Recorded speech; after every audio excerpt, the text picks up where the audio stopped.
Mesdames, Mesdemoiselles et Messieurs, bonjour et bienvenue sur Contact Pro Live. Ça, c'est une autre émission que nous allons commencer petit à petit à vous balancer parce que il y a beaucoup d'entre vous qui m'appelaient, qui sont contents de me revoir. Vous êtes vraiment contents de voir encore que votre humble serviteur est rentré sur le réseau. Donc, moi aussi, de même, je suis content, très content de vous retrouver. Et comme je vous avais promis, donc, je vais commencer petit à petit. C'est-à-dire que nous allons y aller mollo mollo. Bande Konangai, vous allez m'excuser que je puisse rentrer en Swahili, en Lingala et puis en français parce que notre émission c'est en Frangala. Comme dit nos confrères qui sont en Europe là-bas. Bon, vous allez m'excuser encore que on n'a pas encore repris les choses dans le studio. Petit à petit, on est en train de nous arranger pour que nous puissions vous donner l'environnement et tout ce que ça soit dans la normale, quoi. Mais en attendant, l'information et puis les choses évoluent sur terrain en République démocratique du Congo. Et donc, dont je détiens, je me dis, je ne peux pas les garder trop longtemps parce que il faut que boye ba makamboyo ni nyangwe salema na Goma. C'est ainsi que nous allons parler un peu de ces 3000 morts qu'on vous a raconté. 3000 morts en bazalaki banani. Et ça, je vais vous dire, c'est un témoignage de quelqu'un qui était sur place et qui a vécu l'événement. Donc, biloko nyonso oyo eleki banda Nasake, Shita Sake, ti na Goma est tombé, et puis, place wana. Donc, je peux vous dire, à l'espace, je peux dire de 15 jours ou 20 jours avant la tombée de Goma. C'est quel climat qui régnait d'abord? Ça, il faudrait que, tobandana, zobandela bino ango malembe, parce que je vous avais promis que je vais vous donner beaucoup de détails. Alors, émission Oyo, Tozolo Belango, eza intitulé La chute de Goma. Et qui sont ces Wazalendo en question? Parce que batebele bazoye bazalendo, eza ba patriote, ba simba mando qui bazo défendre bamboka na bango. Ça, c'est vrai. Mais, totota lango na circonstance ni nango, et puis, na corrélation yango, na, ce qu'on a parlé de 3000 morts na Goma. La vérité d'un observateur, de quelqu'un qui était sur place. Donc, accrochez-vous parce que biloko msuto koloba awa bokoyo kango ata nulle part ailleurs. Alors, comme vous le savez, ngai j'ai été na TD, na Goma, ce n'est plus à cacher. J'ai été arrêté le 3 janvier na Goma et on m'a taxé de outrage au chef de l'État, quelque chose que je n'ai jamais fait.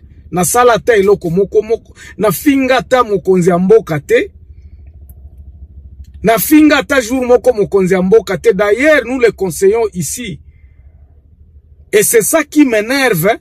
Aux otala service à sécurité na biso, comment est-ce que ezako sala musala, ça fait mal, mes chers amis, ça fait très mal. Et puis le cas similaire, c'est avec une dame qui venait de publier il y a 2 ou 3 jours ici, ba péripétie nae azwaki côté à Bolobokuna, elle fait les trucs de tourisme, elle a été arrêtée dans les mêmes circonstances.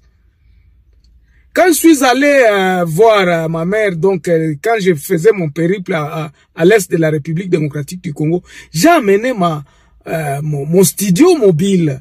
C'est un studio mobile qui avait des caméras, effectivement, des caméras il y a moins talo ebele parce que ça c'était des caméras vraiment professionnelles. On a ça la kanango, émission nangai, GoPro, hein, GoPro na bilo comme sous oya sika oyo. Donc, je ne veux pas citer les noms ici, pour na éviter batuba, mais c'était quand même des équipements qui m'a coûté beaucoup d'argent au Nakendaki Nango parce que je voulais vraiment na raconter histoire nangai parce que dans ces voyages nangai zala qui, si les gens me suivent depuis longtemps, ça c'était Back to my roots 2. Donc il fallait na documenter voyage nangai banda awa ti na kikyo et puis na comme na sala ba interview na ba vieux kuna na banani et puis na kozonga. Mais malheureusement quand je suis arrivé à Goma na bandi ko sala ba montage ba image nanga ona sina zwaki nango na Butembo, c'est dès lors que je suis tombé dans les mains de la sécurité selon eux. Ba kanginga balobi ke non ngai na sala ki outrage au chef de l'État et que je suis nazo collaborer na M23 et tout ça. C'était ça au fait pourquoi ba kangela kingai. Et j'étais pratiquement innocent nazo kamwa batu ba moninga balobi peut-être souki a pembe na je ne sais pas qu'est-ce qui s'est passé vraiment parce que je déplore les services de sécurité de notre pays. Donc j'ai été arrêté comme ça, j'ai passé des jours et des jours. Maintenant, à partir du 10 janvier, parce que j'ai été là du 3 au 26 les jours Oyo, M23, na katia selil, donc na kangama ki pendant un mois presque. Alors, à partir du 10, là où on m'avait, na katia kasho wana, c'est là où les militaires qui venaient, ba militaires o bazo uta na front, ba bandeko ya kokanga bango wana, ba officiers militaires, c'est-à-dire les capitaines, les colonels, les gens vraiment de haut gradé à FARDC, ba bandeko kanga ma place wana. Et puis donc ils me racontaient là-bas, bazo kutanga wana babi mais yo za soda, non nga za soda te, mais ozo sala nini ya? Oh non, aza journaliste à YouTube. Hey! Et ils ont commencé à me raconter des histoires. Nakoma ki mutu oyo bango baza kolelela. Les gens qui pleurent de leur mésaventures na front. Pourquoi est-ce que FARDC, ça c'est une parenthèse que j'ouvre ici pour vous dire que naza naba preuve pourquoi est-ce que Goma est tombaki. Les preuves provenant avec chez le FARDC eux-mêmes. Et ça n'est pas mutu mususute. Est-ce que c'était une erreur bakangangai na boloko wana? J'en sais rien. Mzambe ye moko ayebi. Na kati ya nani wana, ya kasho wana ya TD, on appelle ça TD à Goma, ya ba FARDC. Ezalaki na place mususu bakanga ba Nyamulenge, ba Nyamulenge effectivement na ba Wazalendo. Et les Wazalendo là, il se trouve qu'ils étaient des Banande. Les Wazalendo qui étaient des garçons de Rutshuru, les Wazalendo des filles qui étaient des rwandophones, effectivement, bazaki ebele kuna bakanga ki bango, nazo bandi kotuna bango bakangi bino pona nini. O bakangi biso ka boye o parce que toza Wazalendo, instruction utaki na kin ke Wazalendo bakanga mana. Obite bino pe bozo sala banani ba trouble. C'est dès lors qu'ils vont me raconter les histoires de Wazalendo bandeko. C'est comment les Wazalendo? Et leur grade c'est comment? Les Wazalendo se révoltaient contre le FARDC. Et ils ont commencé à chasser le FARDC yako botolaka bango ba minduki sifi FARDC moko azaka ka ondenge bakenda kolangwa langa boyale bumba mbiti yale ba botolie boyanani arme ba tiki ndengwana. C'est comme ça qu'il y a eu chasse. Ceux qui moko boyoka kina Goma ke bazokanga Wazalendo parce que les Wazalendo ce sont des bandits des grands chemins où babandeko buka babanda kwa batu bakoma kiko sala chien et chat avec le FARDC zokanga bango pe bazokanga FARDC bazo beta FARDC bazo boma FARDC bazo botola minduki ya FARDC. Voilà ce qui s'est passé entre les 10 et les 26. Oto ngai na vivaki na kasho ota musu bakangi ba Wazalendo 5 baye na bango na kati. Tangu bakomi na kati balobi bino bakomi ko bundana même na kati ya kasho. Bakomi ko bunda na kati ya kasho. Balobi botie ma minduki wapi bango pe bazoyebisa bango. Bino pe botie ba minduki wapi parce que bozoko ka obunda te. Comment bakolino na mususu eza kote kuna eza kokoya. Bango basoda balobi non biso eza foti na biso te. Bakolini bokomema ba kese ya minduki pendant 3 jours botamboli nango bozana eloko akolia te bozana eloko moko te donc bozokende kaka bozokende bozata na backup te moko soki monguna abeti bozana place akokimela te. Voilà ce qui se passait. Ba capitaine, ba lobi non. O comme sabilo kwa kolia kuna ndeini. Il faut ba mema ba saki ya ba loso ya ba madesu na mukongo na ba armema. Bazora vitae bango pete. Voilà ce qui se passait. Bango baza, le FARDC était découragé. Maintenant sangoza na mabe na mboka kuna, na Goma na kote ba Masisi kuna, sangoza mabe oh ba FARDC bazo kima. C'est comme ça que les Wazalendo ont commencé à chasser le FARDC. Bo pesa biso mandoki to beta. Bo pesa biso mandoki.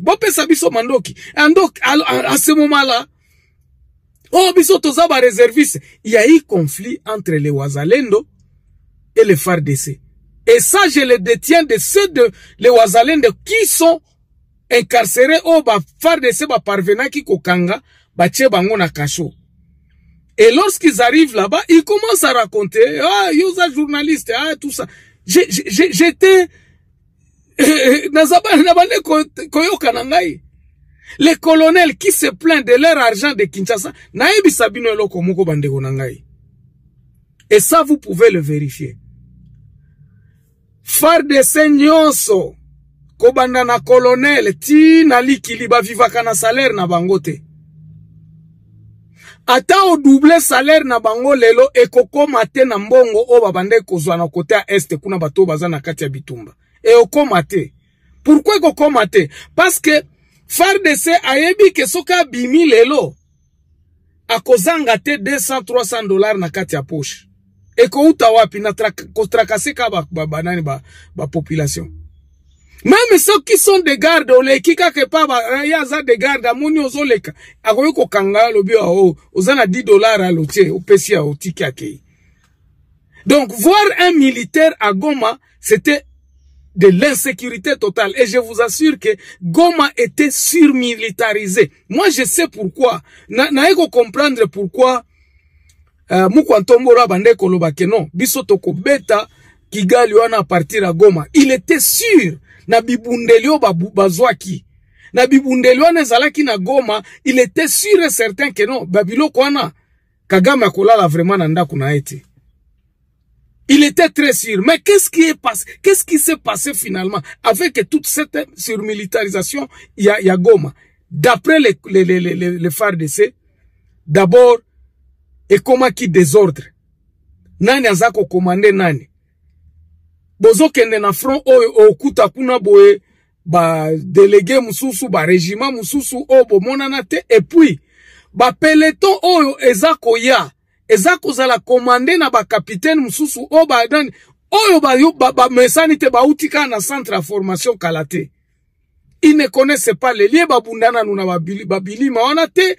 Donc il y avait vraiment c'est ainsi que bato bazako uta o bozobenga soki ba sata soki banani tangu bazako koma bazokende na front bazako beta makuna na ndenge ya liboma bazako lela soki ba monika kaka mibale misatu bakufi ba abandonner biloko nyonso bakimi na bango.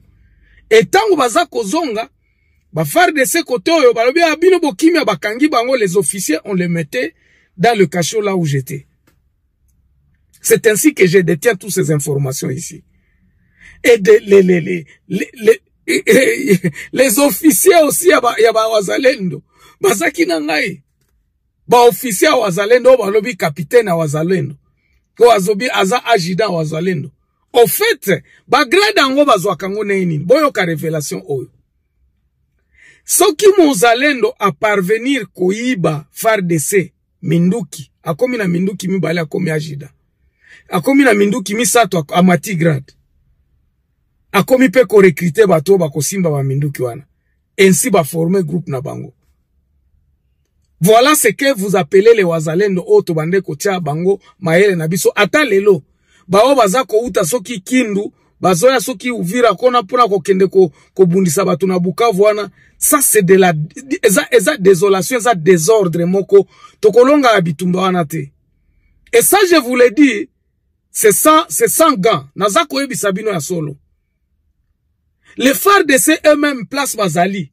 Ba colonel ba yeba ki ke non Goma ko tomber nango kaka. Pourquoi? Parce que des organisations zali ba soda baza malamu te basoda bazolia malamu te, basoda bayebi te, bakomi kolela bango moko.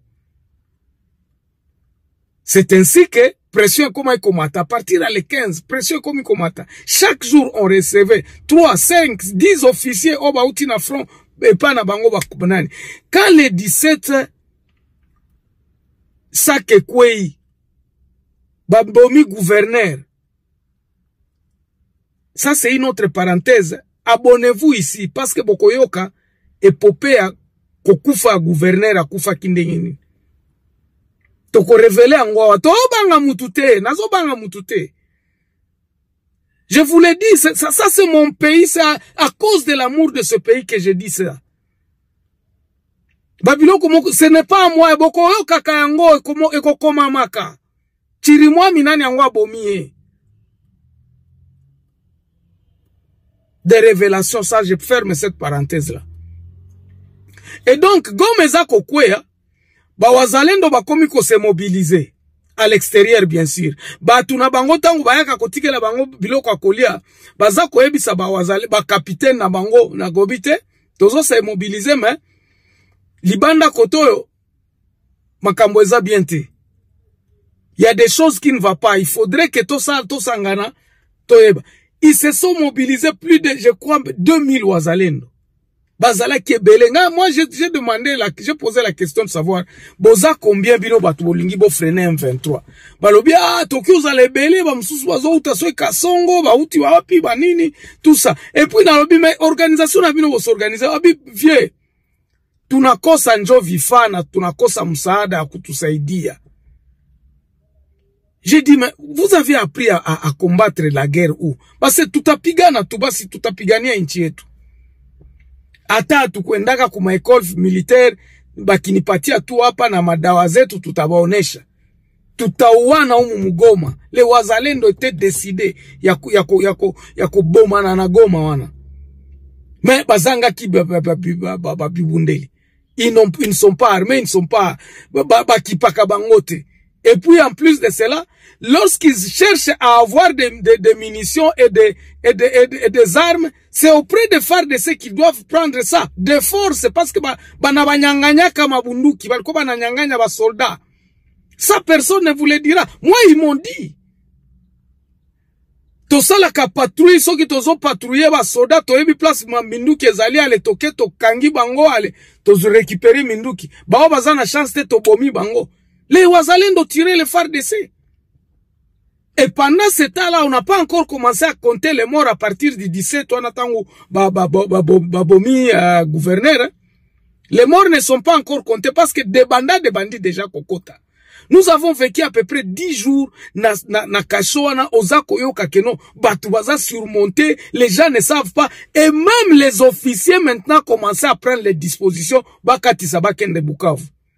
Il parlait aux Oyoka, aux cellule aux Oyoka, colonel Azolo, non, rassemblement ezali na pour lobby, basi na kimisa bana déjà tia bana nanani, bokangelanga ba document na ngeza place. Vous entendez ça parce que Kasho angweza na simandako. Eza na sima ba bureau na bango muto ayebi tede ayebi ango bien.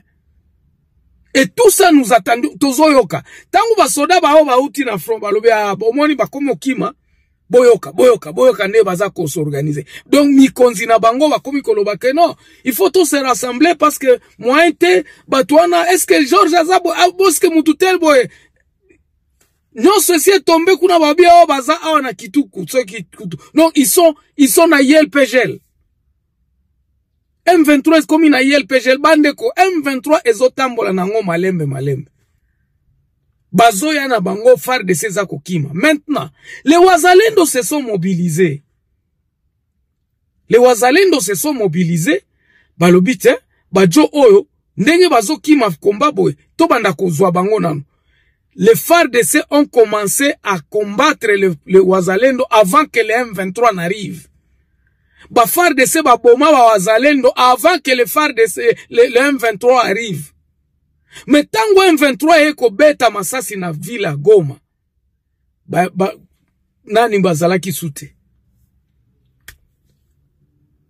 FARDC zalaki sute basi ba kimi ba msuba longoli bateni. Au fait, On a pris les FARDC en étau. Ba FARDC belé ba koufi, na belé ba longoli ba teni, ba komi pe ba civil.